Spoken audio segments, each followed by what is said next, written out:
Hi, my name's Michael Barnett, born in March 1969, so I'm 41. And growing up, I was a little bit different to the people in my school, my friends and family. I couldn't work out what it was. I was perhaps a loner, an outsider. I've always been a bit like that. Um, and I got called names at school because I was different. I used to get called pansy, I used to get called poof, and all sorts of horrible things. And I didn't like it, and it didn't help. It didn't make going to school easy for me. I didn't play sport. I didn't really care for sport. I used to get into fights. Kids used to bash me up all the time. And so I was a bit lonely, and it was tough. And so I learned to live by myself. I used to not have so many friends, and I used to, I guess my own company was the best company, and that's how it was for many years. I had a couple of friends. They were great people, and I don't think they judged me. I don't think they really cared what I was like. They just liked me because I was Michael. And they were great people, and there's still people in my life now who are amongst my closest friends. I don't see them all that often, but they're great people. What I'm saying is that I struggled to get where I am now. It was really hard for me. I made it through though. There was a time when I was finishing my high school that I wasn't coping well with life. And I thought of terminating my life. I thought about that, but it wasn't really for my personal reasons. It was more because I was struggling through school.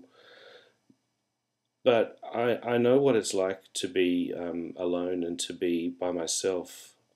My brother always used to look out for me. He'd invite me to friends' parties. He'd invite me to whatever was happening. He was really popular, and so he looked out for me. And it was great.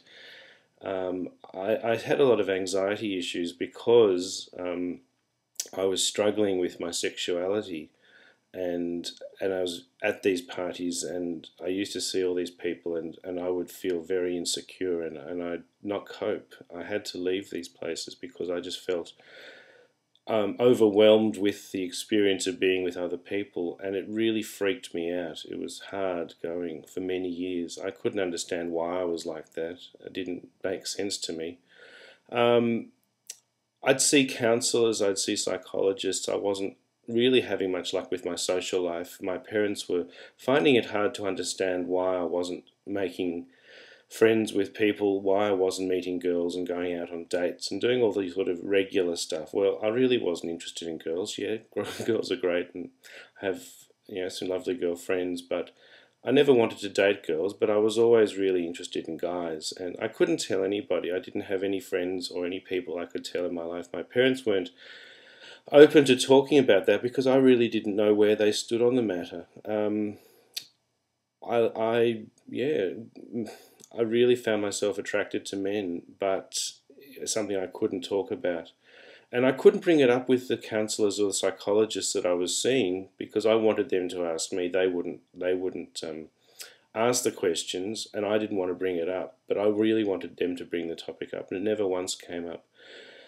My brother would always ask me, Michael, are you gay? And I'd say, no, I'm not. And I believe that was the right answer at the time because I didn't identify as a gay man.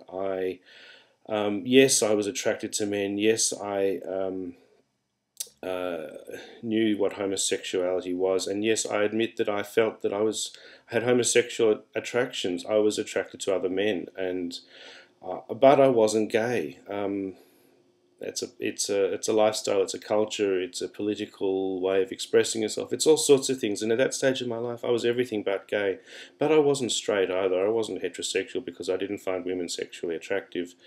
I didn't have strong emotional connections. Well, I didn't have emotional connections to men either, but I certainly wasn't finding them with women.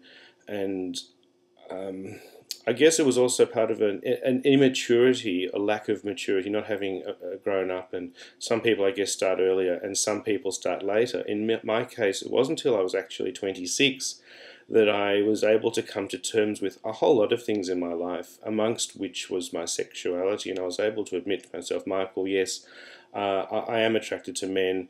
It's a good thing.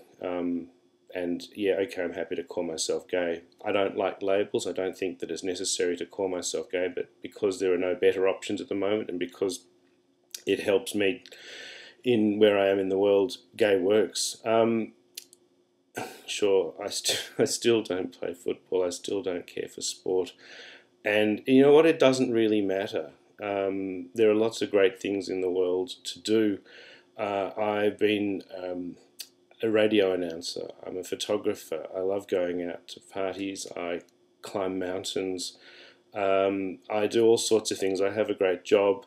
I have a great partner, Gregory. He's a very inspiring person in my life, and he's got 2 wonderful children.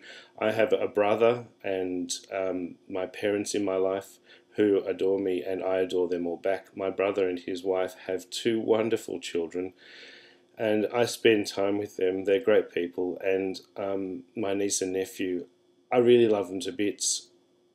And I'm so glad that I'm here to share those times with them. They are inspirational to me. They help me in many ways, and I'm glad I'm there for them as their uncle. So I have a lot of wonderful things in my life at the moment, and I'm glad I'm here now to be able to do this and tell my story to you. And I hope, if you're struggling with your life and possibly you're finding it tough and it's possibly a bit dark in your world, please, there is hope. Tell somebody. Your parents do love you. They wouldn't have brought you into this world if they didn't love you. They may not know how to express that love, and they might be scared themselves. Often it's other people's fear of rejection by their peers that makes them act the way they do. So if you don't know who to turn to, call a helpline, go out on the internet and look for people. There are lots of people out there like yourselves. You aren't alone. Yeah, so please, I hope this helps. Thank you very much.